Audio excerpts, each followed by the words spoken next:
Regional integration is critical for Africa's overall goals of unity. And with us today is one of those people driving the integration in the East African region.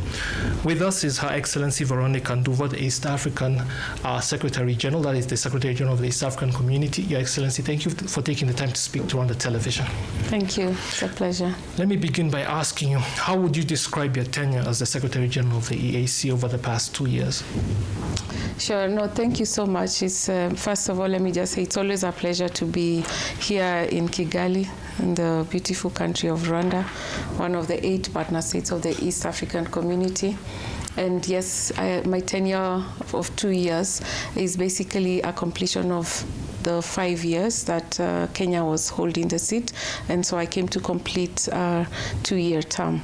And I must say that at the middle of all this has been the most interesting time to lead the community, because it has been a time when the entire world is going through a lot of adjustment, and that adjustment has not spared the community. So fiscal shocks, economic shocks, geopolitical realignments, conflicts of either intra-country conflicts or inter-country conflicts, changes in climate. Basically, that is what has framed my tenure at the community, and those are the main issues I have been dealing with. Well, despite that, what achievements do you believe are the most commendable during that period? I will say this. I think one simple truth of regional integration is that the people have to be at the center of it. And for me, what has defined success during my tenure is seeing the impact, the real impact on the people. How does integration change the lives of the people? And the success for me has been defined, for instance, in seeing trade move Rwanda goods to Mombasa in Kenya or in Tanzania seamlessly from 21 days to 7 days. Success has manifested in the women who are able to trade across borders without facing any problems or any challenges or being penalized. Success to me has been defined by our young people who have been able to move across our partner states in the innovation, in the trade numbers that have grown, in the agricultural produce that can move and feed our people. As long as the people are at the center, to me, that has defined the success of integration. And then, of course, there's the flip side, the other side of the coin. What are currently the most pressing challenges facing the bloc? Because, as you noted earlier, they do exist. Yes, they do exist, and I would say this. For me, the laws are not personal. They are structural. And we have to say this, regional integration is driven by consensus. It's not driven by urgency.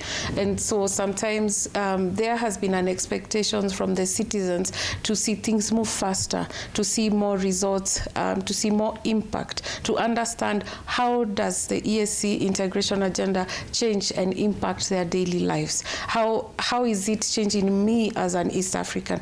That may have been a problem because oftentimes we have seen bureaucracy, maybe delays in implementation, lack of citizen awareness, and perhaps one can turn the challenges into a success. For instance, if again I use the example of Rwanda being here, where policy discipline meets and converges with political will, we see impact. And I think for the citizens, for instance, again, situating it in Rwanda, citizens want to see public institutions that are effective, that are efficient, that are transparent. And that is what they want to see within the EAC. I have to say, again, the speed of how we have moved. Sometimes, like I said, the citizens want impact immediately. But we have to go with consensus. We needed to do a bit more on awareness and communication, because trust me, it doesn't matter how many policy documents we publish. It doesn't matter how many meetings we have. Ultimately, agreements have to translate to implementation, to action, to commitment, to resource attachment. And therefore, sometimes it is not within the control of partner states. There's political will and always there and always demonstrated. But sometimes this is it suffers setbacks from maybe economic fallbacks, where countries maybe are struggling economically, and like I've said, also the shifts in the geopolitics. So I would say those are the main ones, and it's important that we carry the citizens along. It's important that we communicate to the citizens the truth, interrogate where the challenges are, and ensure that our policy decisions are very well understood by the citizens. Okay, zooming out away maybe from the ground, from the local citizen, and to a broader state, a broader view of it. Your Excellency, what is the EAC doing about addressing some of the misunderstandings that exist between member states themselves at the political level, at the highest levels? You see, we cannot move away from the citizens, because the citizens are the EAC.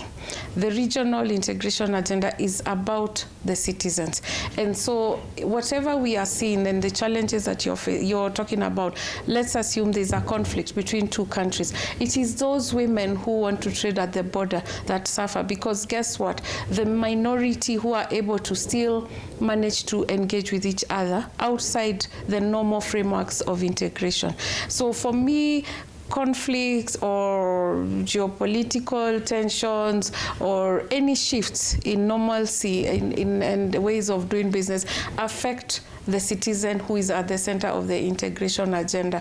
And that's what has really affected our tensions within a few of our partner states, or maybe some misunderstandings in trade have often resulted in the trader losing out. It has resulted in the citizen not moving.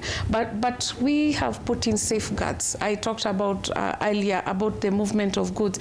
It's a success in seeing that the customs single window will still work regardless of whether there are political tension.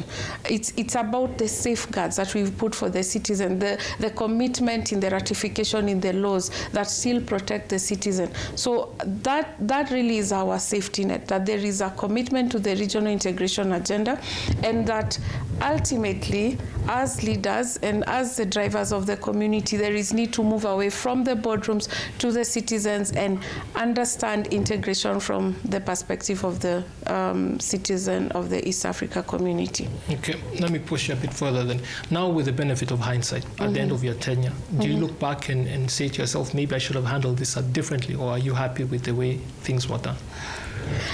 That's very interesting. Obviously, when you look back at the journey, you always see different paths that you could have taken, but ultimately the journey converges at one point.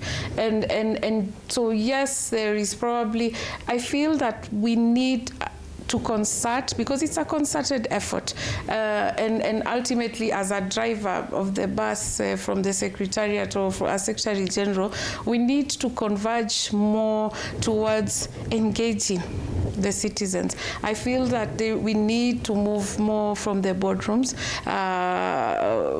communicate better what we are doing. But probably one of the highlights I would want to mention is that by hearing the voice of the people, what could have been different was spend more time hearing the voice of the people, because I had meetings with the private sector, the business owners. I've come here severally and listened to the traders talk about the constraints in the leather factory, the constraints in the travel industry, moving goods from one point to another. And then that helps us crystallize policy actions. I've also listened to civil society through the Secretary General's Forum. So for me, what can be done differently is push a little more of our structures to listen to the voice of the people. And finally, now looking ahead, what sort of future do you see for the EAC? I don't expect you to foretell the future, but what do you see ahead for the bloc?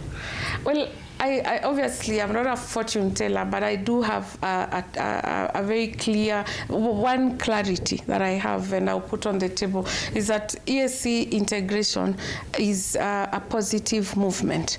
Yes, there could be challenges along the way. Yes, it can test our patience. Sometimes it can even lead us to question whether we will arrive at the journey. But the persistence is what is needed. And pushing forward, I believe what would the bring this out more would be, we are doing so much as a community. Let us carry along the citizen. Let the citizen know how our discussions change their daily lives. And then communicate more of the results we are doing, commit more to implementing our agreements into actions. And for sure, we will celebrate. There are case studies that ultimately moving together wins as opposed to moving alone. Veronica Nduva, EAC Secretary General, thank you for speaking to Rwanda Television. Thank you so much. Thank you for having us.